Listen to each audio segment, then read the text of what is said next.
Let me review again for the sake of our filming. Part 1, God prepares the Bible. Part 2, God prepares the land using Columbus. And Part 3, God prepares the people for the land, rejects the Spanish, chooses the English tongue for the greatest work that the world has ever known, the translation of the Bible into English, more Bible missionaries, all that done because of our Pilgrim Founding Fathers, as we discussed in that last session. And now we're going to go into God prepares the nation and how He preserved us through the nation. Earlier in Part 2, if Columbus had turned back as a failure, which was very apt to do, he'd tell them within 3 days if he didn't find land. Can you imagine the ramifications? In 1492, Columbus not found America. What happened is in 1497, Bartholomew Diaz, I believe, he ended up going down the African coast, circumvented Africa, and went over and discovered a trade route to the east. So if Columbus failed, the whole world looking would have said, you're a laughingstock, you're a failure, we're never going out west, we'll just go down the African coast south and then turn east. People by nature do the path of least resistance. So they would figure, we're just going to go the easy way. Why venture on somewhere that we don't know? Could you imagine what that would have done in a time clock, a timetable to the world? I mean, do you know where America would be had Columbus not done that? We would have totally occupied China, Mongolia, India, Russia, all that continent, all of Europe, and Eastern and Western Europe and the East, but the North, Central, South America would virtually be undiscovered. Perhaps, maybe, let's hypothetically follow through here. Let's say that in 1880, some ship going along the African coast gets in a storm and gets blown westward. And all of a sudden in 1880, some mariners go, whoa, what is this place? We've never seen this place before. All of a sudden in 1880, you're exploring Central, South, and North American continents. I mean, imagine where Americans would be. I mean, you wouldn't have skyscrapers, you wouldn't have computers, you wouldn't have any of the things that have really been as a result of this nation. Prophetically, God uses this nation in such a marvelous way to fulfill His purposes in life. And so there is some really unique concepts if you just want to play with that thought for a while had Columbus failed. Another thought you need to consider, the number one ruling power in the world trying to dominate and overtake the world during the days of Christopher Columbus was, guess what? Islam and the Moors. The Moors were dominating. They're world conquest kind of people. And they do it also at the edge of a sword. You do it our way or we cut your head off. So had Columbus failed and the Muslims succeeded, right now North, Central, and South America, instead of being Catholic, Christian, would be Muslim. Look at all the countries right now that are Muslim and the turmoil they're under. Think of the Muslims' zeal for Allah and what it would do to affect the Christ and the gospel. So you can see what God does in His movement of times and events and people is very significant.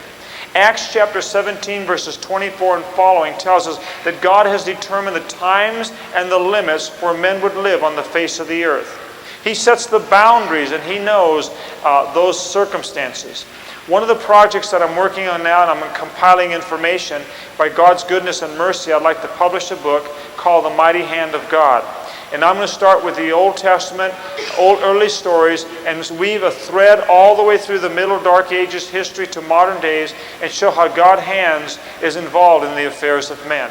Yes, even to the president that we now have in the United States of America. God's hand is in all things, for all circumstances, for His purpose and glory. That's why He laughs and holds nations in derision. He is sovereign, and don't ever forget it. Remember, it may look like it's out of control, but God doesn't lose any sleep.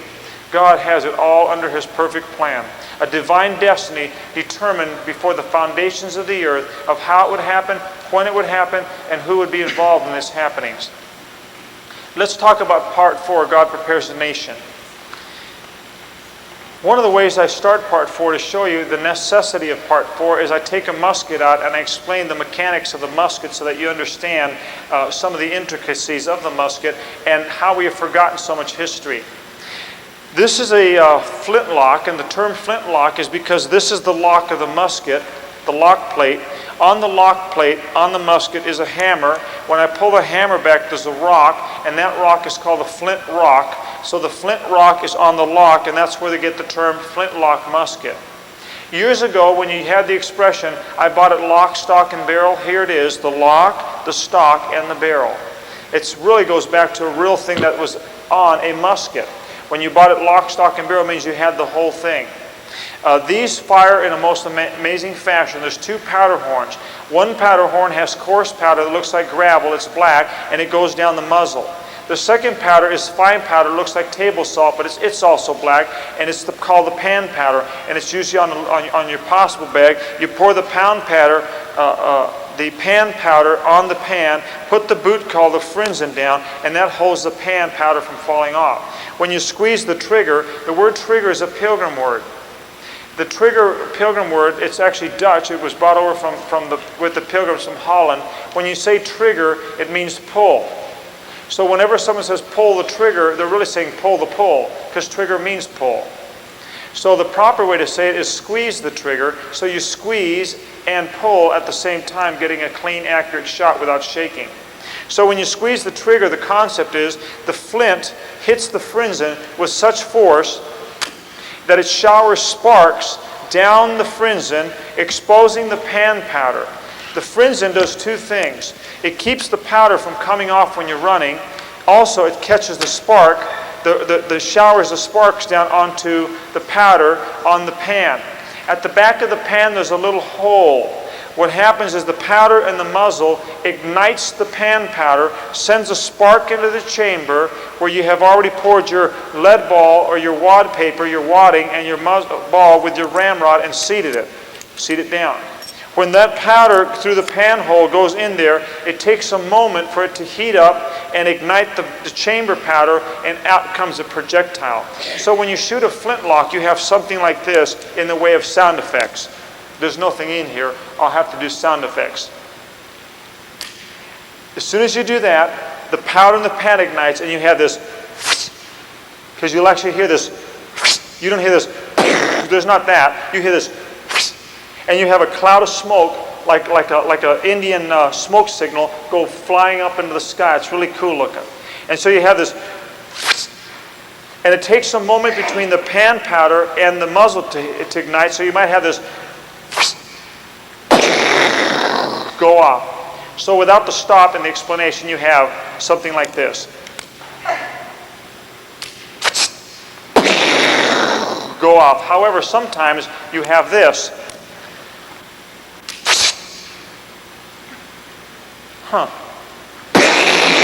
It goes off later. And so you be very, very careful with flintlocks. There happens is the pan powder corrodes the pan hole, and you only have the ignition that only hits the pan. And it may not go into the chamber, or it may go into the chamber. You don't know whether it did or not. It may take 5 minutes before it goes off. It may take 1 minute before it goes off. It's very risky, because sooner or later you have to take your ramrod with a little screw, reach in there, unscrew the ball, pull the ball back out, and clean the powder out and start all over again. And so it's kind of risky. But when you don't have the powder goes into the... Oh, by the way, I shoot one of these on one of my videos. It's on one of the 14. I'm not sure which one it is. You have to buy them all to find it. I used to demonstrate it in churches, but I discovered that black powder, when shot, it just showers a whole bunch of sparks on the floor. Pastors don't appreciate the carpet burning. And so you have a problem. And so now I just have to do it on the video. It's really exciting. So the time when the back of the pan hole gets plugged up, all you end up with is a flash in the pan. And that's where you had the expression. They were just a flash in the pan. So you'll have something like this. It never goes in the chamber because you forgot to clean your pan hole out, so you just had a flash in the pan. Now you're supposed to shoot this by pulling the hammer back 1 and 2, and it stays as the frinzen is down. Sometimes it won't stay. Sometimes it will stay, like it stayed right now. Sometimes the pin that holds it back breaks. It's called a shearing pin. When that breaks, you never know when. It may never happen. It only has to happen once. When you let go thinking it stays, it doesn't stay. It goes off all by itself, half-cocked. That's what them people did. They ran off half-cocked. So you have the expression, those people ran off half-cocked. They didn't have anything together, lock, stock, and barrel, and all they ended up being was a flash in the pan. And so those old expressions go back to these muskets. How about this one? Don't fire until you what? Because this is a smoothbore musket. I know it's kind of nerve-wracking looking down a barrel, but it gives you an idea of the size of the hole. You're looking at about a 70 caliber bullet. There is no bullet in modern guns today that is this big. The concept was not accuracy. The concept was if you see the white of their eye, they're close enough, shoot. You'll probably hit something on their body. A toe, an arm, a shin, an elbow, a leg, a stomach, the head. Anything you hit with a hole that big is pretty bad. You will bleed to death. And normally if they could hit you twice, you can't plug up a hole twice with both hands. If both hands are busy pulling holes in and you get a third hole, you'll bleed to death. Pretty serious. And so that was their concept, because with a smoothbore musket, they're not very accurate. So you have to wait till you see the whites of their eyes, because you can't hit the broadside of a barn with a smoothbore musket. Now, I always mention this because all these insignificant little things that we have forgotten are really meaningful in one way, because we have forgotten so much history. Our history has not been taught in this nation in the proper fashion for many a good year. And let me prove you case in point with one miraculous story.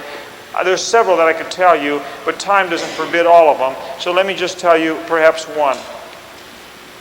I'll pick somewhat of a... Well, let me ask you which one I should pick. How many of you in this room are familiar with George Washington when he was 21 years old, since I'm wearing Washington's uniform? When George Washington was 21 years old, he was involved in the French-Indian War, the Battle of Monongahela, when he fought with General Braddock against the French and the Indians. How many of you are already familiar with that story? Would you raise your hand? Because I know David Barton, dear brother, does that. How many of you are not familiar with that? Would you raise your hand? You're not familiar with that story. Would you raise your hand? French-Indian War. How many of you are familiar with the story of George Washington on Long Island on August 27th, 1776, where he escapes during the Battle of Long Island? If you're familiar with that one, would you raise your hand? Okay, most of you are. Let me do the other one real quickly. I speak fairly quickly because I want to get to the point, case in point. And after this, we'll go into our message, Getting Your House in Order. In 1755, George Washington was 21. He was the commander of the Virginia militia. The militia was a group of men, and during our next session, when we talk about getting your house in order, we'll talk about the modern militia, the old militia, and the right to keep and bear arms as getting your house in order. So I'll wait for that at that point. Just to save time, let's continue the story. He was in charge of these men, the militia, the Virginians, and his Virginian men, the goal was to round up as a Minuteman at the last minute to go to battle. Back in those days, the English fought with the Americans against the French. The French were trying to dominate the East Coast. They already owned Central Coast. They owned Central area. They owned everything from Canada to Louisiana, called the Mississippi Valley area. From all along the Mississippi River, they owned it. They claimed it. They were there first. So the French were fixing to fight the Americans and the English to drive us off the continent so they could take over the United States of America. So that would be the United States of France, basically. And that involved the French-Indian War. Children, the Indian came into the picture because the French wanted helpers, so they went to the Indians and they go, you don't want them Americans, they're bad, they won't give you tobacco and alcohol, we're nice, you fight with us, you scalp them, we'll give you money for tobacco and alcohol, and you'll live happily ever after with us French. The Indians go, we fight with you. So the Indians began to fight with the French. Now the English decided they would get helpers, and so they went to the colonists. And they said, look, colonists, we got the soldiers, we got the skill, you got the manpower, so between the two, we'll fight together and beat up the French and the Indians, and we'll control the central Ohio Valley, all the Mississippi River region, and we'll own most of the United States, and we'll drive the French off the continent. So that developed into the French-Indian War.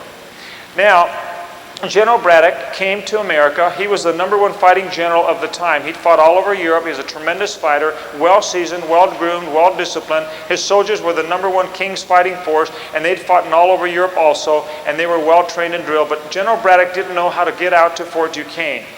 So he found out from George Washington that he knew, and he commissioned and enlisted George Washington as an aide-de-camp, an assistant to the general. So 21 years old, Corporal Washington, or Colonel Washington, ended up becoming an aide-de-camp under General Braddock. And now he goes to General Braddock and says, sir, thank you for the promotion. I thank you for the honor. Can I make a suggestion? We'll never get out to Fort Duquesne with all these carts, baggage wagons. We're dealing with primitive frontier wilderness. There is no roads. There's no way we can take all this out there. We'll take a fighting force on horse, and we'll take Fort Duquesne by surprise. General Braddock says, we take the luggage, we take the carts, the wagons, it's got our cannons, our supplies. We must have it.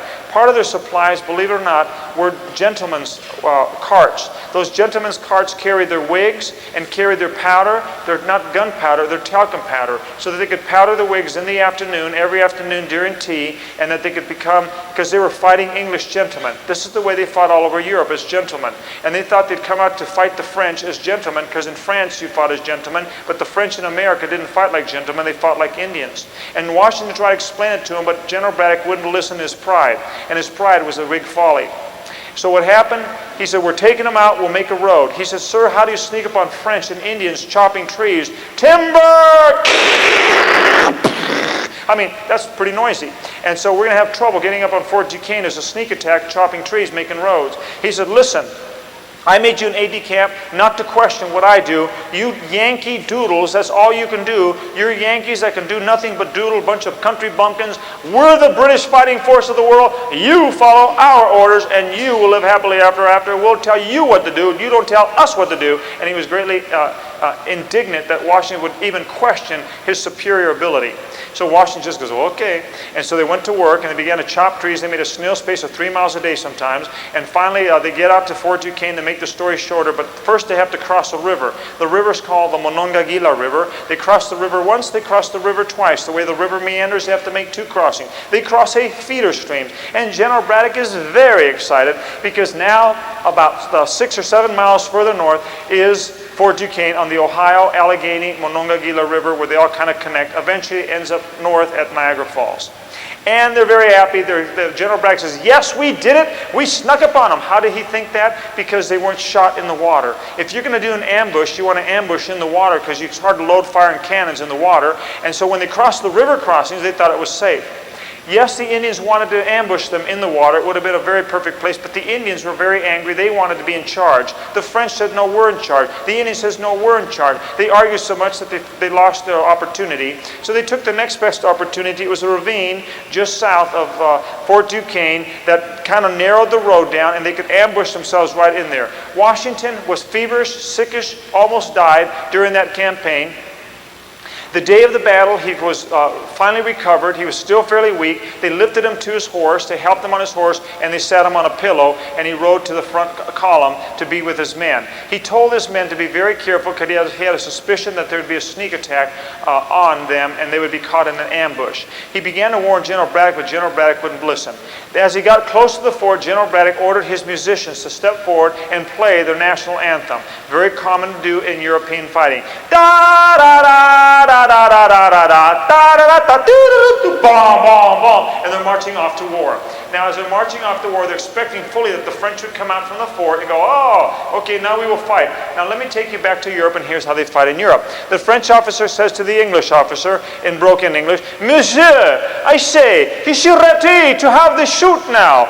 I say there, chap, carry on, we shall shoot as you give the command. And they both, no one shoots until they give command. Now you have everything all ordered. You go, da, right rank, left rank, right flank, forward, march, position, hold your ground, kneel, position, kneel, full stand, and you get all these. These are all commands. So you have the kneeling, you have the leaning men kneeling, your second row, second stand, third row, full stand, and they're all in this position, and they're all in patrols, and the French are doing the same thing, and everything, and all the colors are flying, and the banners are waving. The musicians drop back, and then both commanders give the signal to fire, and this is all organized. This is the way they fought all over Europe, and so the front row goes fire.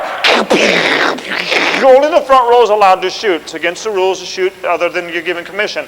Then the second row, fire!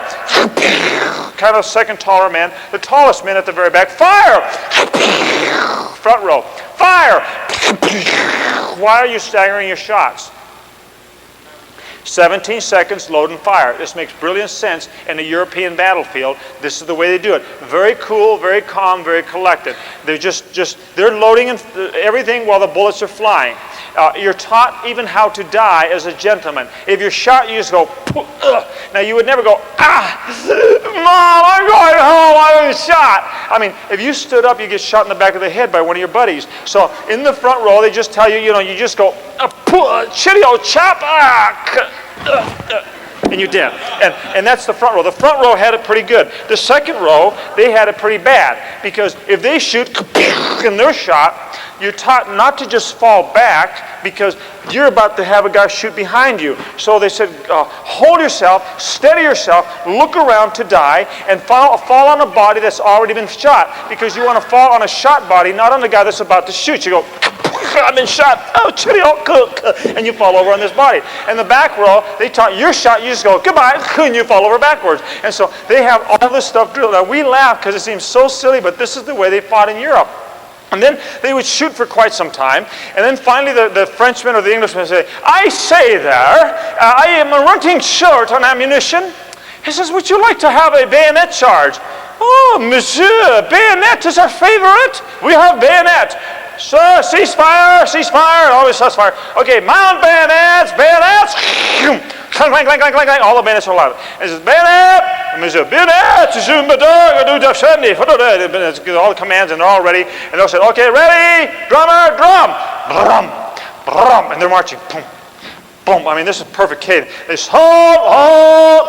They wait for all the smoke to clear, so you make sure you know what you're stabbing at. And all the smoke's clear. And then they're just waiting, and the wind is breezing by, and you're just ready, charge! And they all run in there, and they start stabbing each other. You're no longer allowed to shoot when you stab. It's against the rules. You can't load just to give you an advantage. You can only use a bayonet. And so everybody's bayoneting, and this is why they came up with color. The blue team stabs the red British team. The red British team stabs the blue French team. And so this way, just stabbing back and forth, because they got this from the Bible days. Because if you read in 2 Chronicles, Jehoshaphat, he kills, he sees from the tower, the Edomites, and the Moabites are all killing one another, because when you all wear white robes, it's confusing. So they figured when you do a lot of stabbing real quick, you can stab the wrong guy. So you always look for colors, and that way you don't make any mistakes. They have this down to a fine science. Now let's go back to America. Da da da da da da da da. They're going towards Fort Duquesne, and all of a sudden, bullets are flying everywhere. It's a total fiasco. And all of a sudden, General Braddock does what he always does: assembly, assembly, right flank, left flank, forward position, down floor, doom. Second roll, tall man. All the commands, everything said to ready, fire. And they go, well, what are we shooting at? There was nobody out there. Shoot at the bushes, shoot at the trees, shoot at something that moves. And so they gotta go, and they're just dropping all over. It looks like turkeys in a shooting gallery. Just pang, pang, pang, pang, and you just boom, boom, boom. And these guys are dropping all over the place because there's no place to hide. You can't get in bushes. Now the Americans were really smart. They're hiding in bushes. They're hiding behind trees, and they're doing guerrilla warfare like they learned in the colonies living around Indians. And they just fight like that, and they know what they're fighting. However, General Braddock was mortified. He would, from time to time, see an American hiding behind bushes. He'd just jump off his horse, draw his sword, swat the guys in the rear, and says, get out there and fight like man. We're not going to be having this nonsense hiding behind bushes kind of stuff. And so these Americans say, well, this is the way we fight. And so they would then Washington says, get you Virginians, get out there and flush out the French and the Indians so that as they run out, the British can take shots at them, because they knew the British wouldn't get behind trees and bushes. And so the Americans start to sneak on beyond the bushes, and every time the British saw some movement, they would shoot, and they were shooting the Americans accidentally, thinking they were French and Indians. It was a total fiasco. And so the bullets are flying all which way. The officers are on the horses. The Indians are trying to shoot the officers because they're smart enough to know a man that's on a horse is an officer. You shoot an officer. It's like playing chess. You get the king and you get the queens. You go for the bishops and the rooks. You don't go for pawns. Get the big guys. And so these guys go, and the officers are falling off their horses. They're big targets and they're easy to hit. And so they're getting shot left and right. All the officers, out of 80 officers, out of 84 officers, 78 are shot within just a short moment. General Braddock himself is shot. He's fallen on the ground. He's wounded. Washington comes up to him and he says, sir, what do you want me to do? He said, what is the situation? Out of the 84 officers, there are over 3/4 of the officers are shot off their horses. There's very few in command. The men are losing control. The British are want to run. They're panicking. He says, take the fort. You're in command. So Washington, at 21 years old, jumps on a horse. He says, hold it. You men, bring that cannon over. Steady, steady. We don't run, don't panic. He's kind of controlling men, and he's calling shots. At one point, he says, come on, load that cannon, fire in there. And other men want to load the cannon. It takes 6 men to load a cannon, and they're terrified. So he jumps off a horse all by himself to start to load a cannon all by himself. It's almost impossible. Bullets are flying every which way. He goes, I'm not going to load this cannon. It's too much trouble. And so he gets back on his horse. He's calling commands back and forth. Get back there, steady that rank, hold it down, bring those horses, hold them horses, you fire. And he's giving commands back and forth, and boom, the horse is shot out from underneath him. He flies through the air. He's a fairly tall man for that age. He's over 6 foot tall. Hits the ground. When he hits the ground, the men freak out. Even some of the Virginians. Let's go. One of our last leading elders, last leading leaders is gone. The great Washington, he's shot. They start to run, but he jumps up on another stray horse. Oh, no, you don't. Get back into position. You men go there. Come on. And the British at this time are they just dropping their guns and go, ah! And they're just running away. And so freaking out, this great cream of the crop of all of Europe is freaking out, and they're running away. So the Americans are saying, hold them, and they hold them back, and they're using the Americans to hold the retreat. So the British freaking out, don't get scalped, maimed, killed, and all the things that would happen to them as they're fleeing. I mean, they don't even scalp you while you're alive. And these guys are holding back because the Americans know how ruthless this Indian warfare can be. And so they're shooting, holding back, and Washington is on a horse calling command, and boom, he shot the second horse. Is shot out from underneath him. He goes flying through the ground. I don't know if you've ever fallen off a horse that's charging back and forth, but there's a tremendous amount of thrust that happens to you when you charge off a horse. I mean, this guy's so crazy, he gets on 2 horses. I would have stayed on the ground after 1 horse. But after the second horse, he goes, well, I think I'll stay on the ground now. And so he's back on the ground now. He's just 21 years old. And he said the month before, when he was involved at the Battle of Fort Necessity, or several months before, he said there was something charming about bullets flying around his head. I think there's a problem with the boy. And so bullets are charming. And there's a quote about him, the charmingness of this bullets flying around his head. And so now he's on the ground saying, come on, man, steady, steady, fire. Powder horn, reload, fire, and fire. His hat is just gone off his head. And he's backing up, fire, hold him back, fire. Get some men over there, straighten that side. That position, get some men over there, quickly. And he trips and falls. And because there's bodies all over us, you're backing up. If the guy's there, and you just fall on the ground. So he gets back up, and he goes, he goes over and leans against a tree, loads and fire, and he's backing up, and he falls and trips and falls and stands up and shoots and fire. I mean, it's a fiasco. Finally, he says, let's get out of here. I would have did that sooner. And so they kind of round up with General Braddock. They pick up the great general, put him in a cart wagon, and as they're retreating quickly, the Indians come in, start scalping, start taking guns, start taking silver, gold, watches, all the things they can get. And it's just, they're so busy occupied getting dead soldier stuff that it gives them the chance to the Americans to retreat. And on so July 9, 1755, the Battle of Fort Duquesne was a complete loss for the English cause. And the French go back to the fort. They own the territory. The unique thing is, during the evening, they come up to Washington. Oh, by the way, General Braddock's last words was, who would have ever thought it? Washington tried to tell him. His pride wouldn't listen. But they bring Washington's hat. They say, sir, here's your hat. We brought it to you. And he looks at it and goes, oh, there's a bullet hole in it. He says, that's what we thought. I know you got a bullet hole. I don't know if you see a hat like this, but you see when you put a tricorn hat on, that hat is your head. There's nothing else left.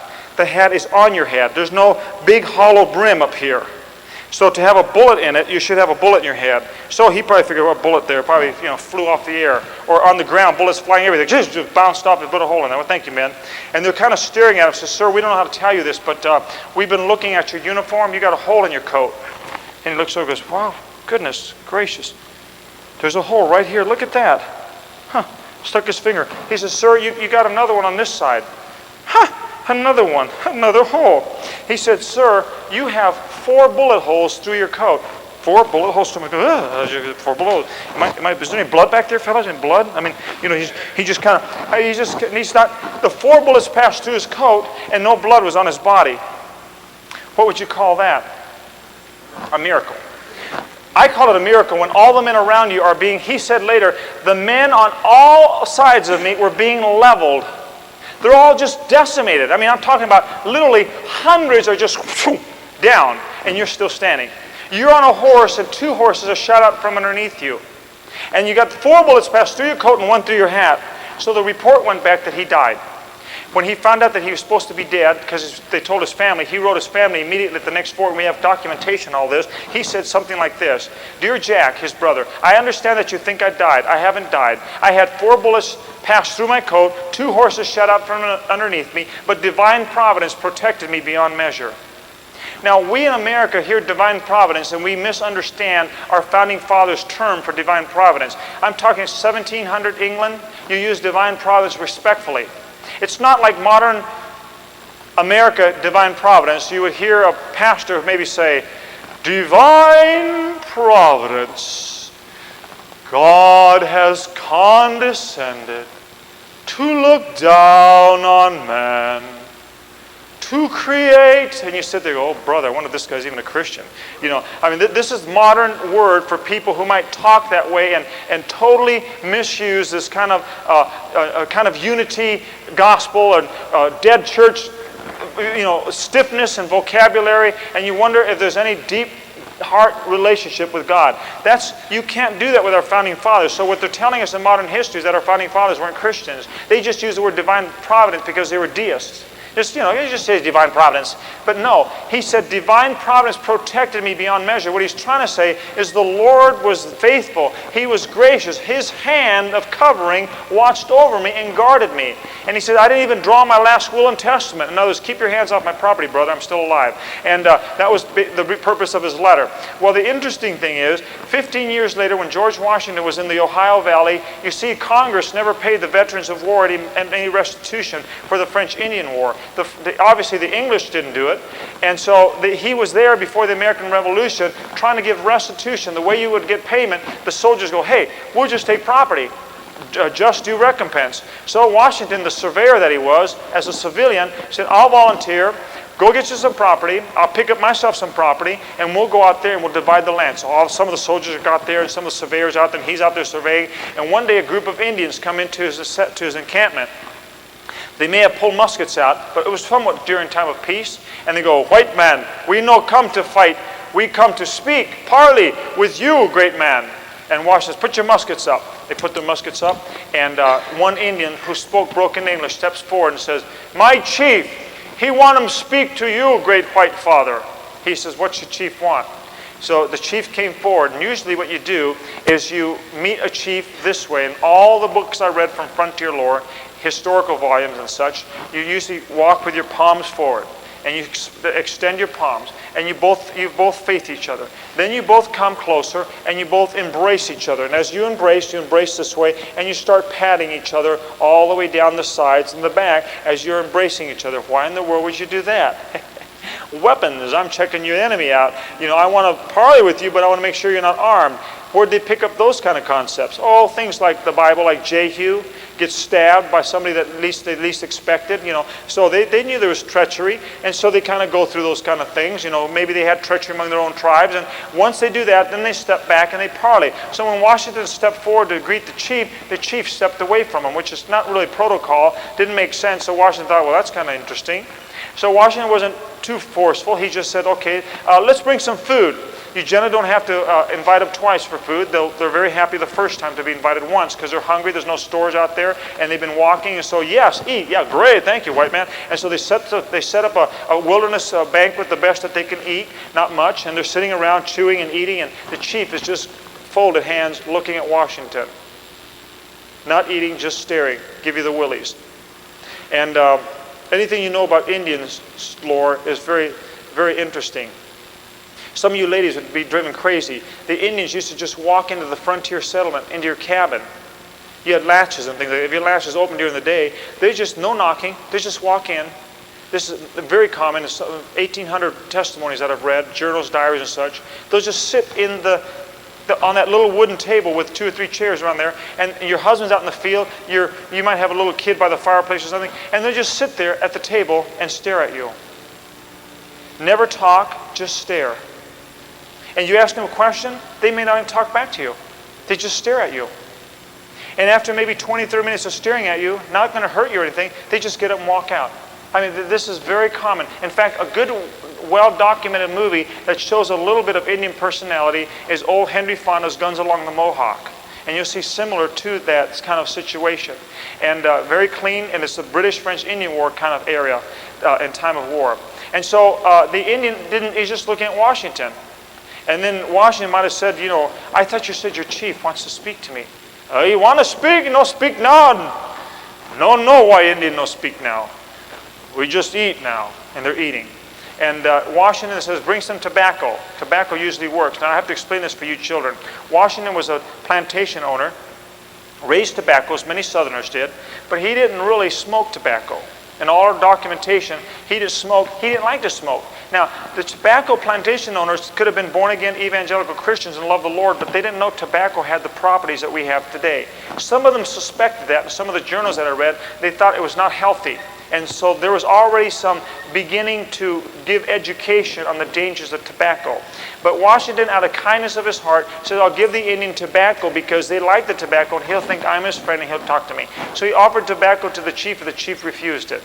So then Washington is just at odds. He doesn't know what to do. He's just kind of sitting around, talking to some fellow. And then the chief, typical for Indians, decides that when he wants to talk, he just begins to speak.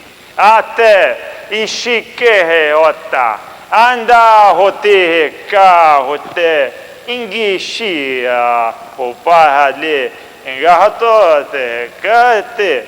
And Washington's wondering, he's waiting for the translation. Translator says, my chief say, many moons ago when the white man blood mixed in stream on Monongahela River, my chief was chief of great men. Among French in fort, my chief was chief of Indian. He say, when he see you in great battle, Monongahela. Washington says, yeah, that was July 9th, 1755. I was 21 years old, 15 years ago. Chief, no. When he know that you in area, he come many moons to talk with you. He tell me to say, when he see you on horse, he say, you see man on horse, shoot him. He no fight like redcoat, fight like Indian. You shoot him, all run.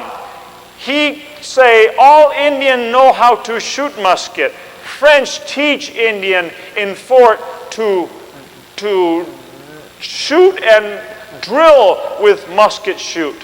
And so he gave drill command. Indian level musket, all Indian level musket. He give command, fire musket, all Indian fire musket at you. No hit you, chief mad. Load musket, all Indian load musket. Shoulder musket, all Indian shoulder. He give command, fire musket, all Indian miss, only shoot horse. Angry, Indian says, shoot again. Give command, shoot. After no hit you many times, chief say, give me musket, I show you. He take musket, he load musket, he shoot you 17 times, he no hit you. Washington didn't know anything about this thing. Then he says, my chief say after he no hit you 17 times, see man, no shoot man. And he give Indian command, you no be shoot. Washington said, this is interesting. I had two horses were shot underneath me. 4 bullets went through my coat. Tell him that he was a good shot. That way he won't feel so bad. That the 4 bullets went through my coat. 1 went through my hat. We're not sure how that happened. It might have been on the ground or such, but just talk to him.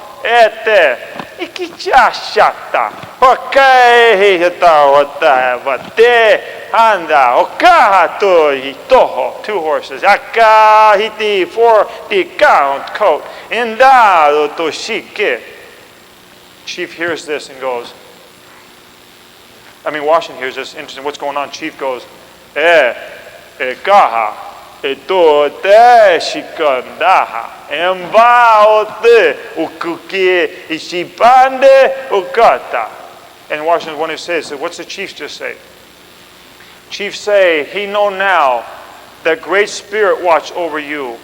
You will be great man of great nation and people.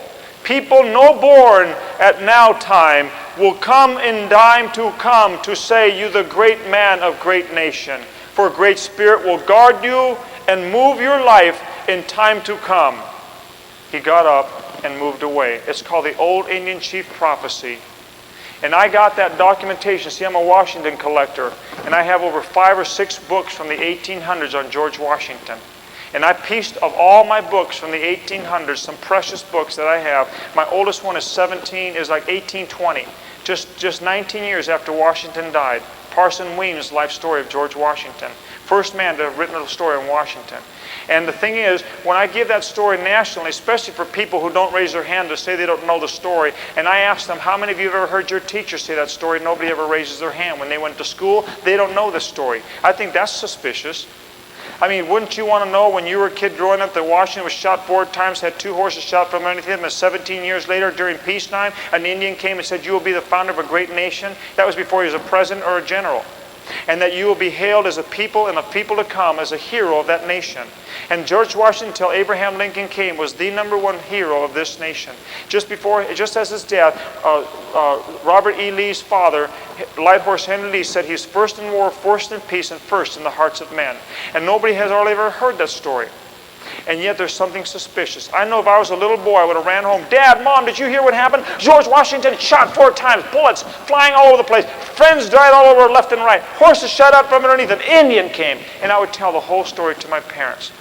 I know a little boy like me would say, Dad, do you think God would take care of me that way too? Because that's what you do. You can't help but think that way. The dad would turn around and say, son, we have the same God that George Washington did. Did you know, son, Bible says in Psalm 90, though 1,000 fall at the left and 1,000 fall at the right, no weapon formed against us, according to Isaiah, is going to prosper. Son, we have the same God as Washington. I can see that little boy squaring back his shoulder going, when I grow up, I'm going to be like George Washington. You see what that has done? It really instills upon young people that God has a purpose for their life and a destiny for this nation. But in our country, what's happened subversively and systematically, we've removed the godly heritage. And we've seen, as we have studied our 4-part series on the founding of America, from early this morning at 9 to this present time, what has happened to our country. The way you can tell whether the government is really doing you a service or not is this way. First of all, how are they treating their history? Are they teaching their children to be patriotic, to love their country? You know, when I was growing up, I remember having a lady come to our school district named Mrs. Friday. She came to school on Friday. That's where I remember her name. And she would sing with a baton, and she looked old. Of course, when you're in junior high school, anybody over 40 is an old lady. And she looked like an old lady to me, and she was waving her baton. She had great gusto, great energy, and I liked her, although I didn't want to act like I liked her because all the kids thought she was a nerd, and I already had peer pressure in junior high in the 60s. And so I remember her waving her baton, and she would sing songs like, sing, sing, and we'd sing. I wonder if we can remember this one. I'm sure you might have sung it. Let's sing it together if you remember. My country, 'tis of the sweet land of liberty, of thee I sing. Land where my fathers died, land of the pilgrim's pride. From every mountainside, let freedom ring. And she would wave her baton and we'd all sing. But you know, we don't sing songs like that now. Do you know the average government school in this nation today does not sing patriotic songs? First of all, listen to verse 4. Our Father God, to the author of liberty, to thee we sing. Long may our land be bright with freedom's holy light. Holy light. Holy? Yes, holy. Protect us by thy might, great God, our King. That's too good of theology. Throw the song out. And so as we secularized our nation, they began to remove the godly heritage of our country. Therefore, at the turn of the century, the Rockefellers and Guggenheims put up a grant with men like men like Sinclair Lewis, men like Jack London, a man like Horace Mann and Dewey. All these fellows got together and concluded that this nation should become secularized, be removing all mention of God, which eventually evolved into what we can know as humanism, that there is no God, that man is the center of the universe, not God. And they systematically, to do that, they began to remove all mention of God. So I can prove it to you because this book that I hold in my hand here was written in 1884. It's a textbook. I republished it to prove it, documentation, and also to use for families that teach children at home. This is the book we use as a textbook. It's the same book that was used in the 1800s when all the school children were in the same room together, all ages, age integrated, like homeschoolers are, junior high, high school, and elementary. And in this story, you have the story of the faith of Christopher Columbus. In the story, you have the story where the Indian gives the prophecy. You have the story of Washington as a general at the Battle of Trenton, going, as it says, as a Christian to the commander that he had just shot and being a sympathetic Christian friend to his enemy during to that German man that died at Trenton. Beautiful stories like that throughout. They have the story of Stonewall Jackson giving testimony that even if his arm could be put back, he wouldn't put back because he wouldn't want to be out of God's will as he was amputated there in May of 1863. And it's just precious little book written in 1800s. This book was written every 4 years. They came up with a new edition written by the Steele family, S-T-E-E-L-E. What I thought was very interesting about the book is every presidential election they'd update it. At the turn of the century, the same Steele family was writing the book. This is the 1880 version. I have also the 1910 or 15 version. I began to look and compare the two books for the same author, and guess what? They removed the testimony of Christopher Columbus. They removed the testimony of the Indian giving a prophecy. They removed all the miraculous and all mention of God in the history, and the involvement of what God did to deliver the nation was removed from the story. The story was there with all the miraculous taken out. And what happened now is we have a generation of young people who don't love their country. You can't love your country when God's not in it because you don't love what God doesn't give you. And so what's happened systematically to our country is we literally have destroyed the foundations of our nation. So what I had to do is I began to teach my children in my own home that our country is based upon God. Remember I told you at the beginning I would tell you about bands asunder, chords and bands, what they are? Our founding fathers knew that this nation must remain Christian. And what they wanted to do is they wanted to control the government. And Benjamin Franklin says, we'll have a godly nation and a Christian nation and a nation that will be strong if we will teach its citizens to hold it dear and to know their history and to hold us accountable to preserve our history. It says we have a constitution that's no good unless we can teach it. And so what I did is I got together a video that I found somewhere out as a tremendous video called A More Perfect Union. It teaches the Constitution of our nation. But the average child today doesn't even know their Constitution. They hardly know any patriotic songs, and they don't know how to defend their country. And by doing that, they violated Psalm 78, Psalm 44, Psalm 106, and Psalm 107. Psalm 78 says it's the fathers that teach the children to the third and fourth generation the mighty deeds of God. But what's happened in our country, the fathers aren't teaching the children because the fathers went to government schools and they don't know. Everything I've had to learn, I've learned outside of school. What you've heard this weekend in this seminar has been only what I've learned outside the home. Outside the school system in my own home. Don't panic. Sometimes you hear a seminar like this, you go, I don't feel like I can do it, I'm not good enough, I can't learn it all. You can begin to study. There's books out there by Peter Marshall, Marshall Foster, a dear friend of mine, both men are friends, David Barton, men that, like Dr. D. James Kennedy, pastors that teach concepts like this, that understand the founding of our nation. I would encourage a video to teach your children the Constitution, our godly Constitution. We're losing our rights regularly. I put together for my children, not for you, I put them together, children, the heritage of my country on audio cassette. The reason why I did this is I was afraid if I died an untimely death, and we'll talk about that in the next session. If I died an untimely death, I wouldn't be able to transfer to my children the heritage of my country because I couldn't trust my wife to marry a man who knew his heritage because more than likely he'd be a Christian, but he'd gone to government school and he didn't know the founding of America. He hadn't studied it. So I felt it was my responsibility, according to Psalm 70, the fathers to teach the children. And I said I wanted my children to hear the voice of their own father to teach the heritage of their nation. This is why I did the videos. I didn't do the videos for selling them. I did the videos really for my own children to have their video. I'm looking forward, and I'll close with this as we go to the next session. I'm looking forward to the day coming that my grandson will come over. Not even your son, it's your grandson. Looking into another generation. And him going, Grandpa Little Bear, will you tell me the story of Long Island? Well, didn't I tell you that story the last time you came over here, Jonathan? Yeah, Grandpa, but you do it so much better. I want to hear you do it live. Ooh, don't you got it on that video of mine in the tape? Yes, Grandpa, but you do it so good. Well, I was hoping you'd be persistent. Let me go get my hat. Yeah.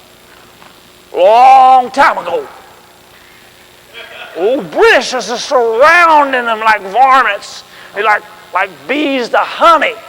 Washington pulled out his musket and he was shooting them varmints. All over the place they was. It was a miracle of God, son. See, the fog came at the right time. And he'd be listening going, oh, wow, Grandpa.